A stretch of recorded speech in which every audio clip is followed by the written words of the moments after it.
Finally ভাই দেখে নিলাম ডেডপুল অ্যান্ড দি বুলভারিন, মানে সিনেমাসে দেখিনি। তা যাই হোক, মুভিটা দেখার পরে ভাই, আমি তো মার্ভেলের সব মুভি দেখি, তোমাদেরকে আগেও ভিডিওতে বলেছিলাম। তা মুভিটা দেখার পরে ভাই মানে কি বলবো, মন থেকে এত খুশি, এত আনন্দ হয়েছে।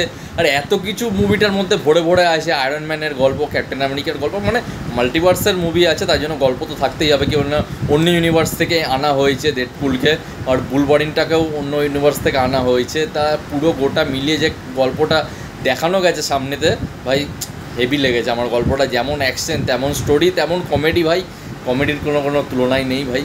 তা এই সব দিয়ে পুরো মুভিটা আমার দারুণ লেগেছে বলতে পারো এক কথাতে।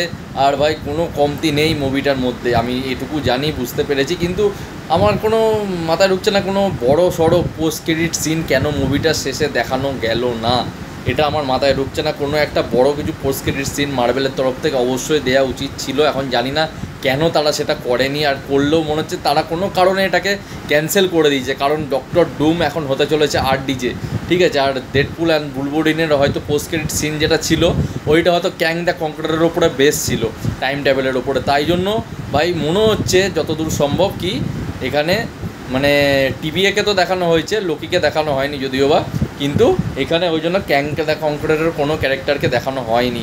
ডক্টর ডুমের জন্য পোস্ট ক্রেডিট সিন দেয়া একটা দরকার তো ছিল অবশ্যই, কিন্তু আশা করেছিলাম, কিন্তু ভাই দেয়নি। তা যাই হোক, কী বলবো আর, দুঃখের কথা।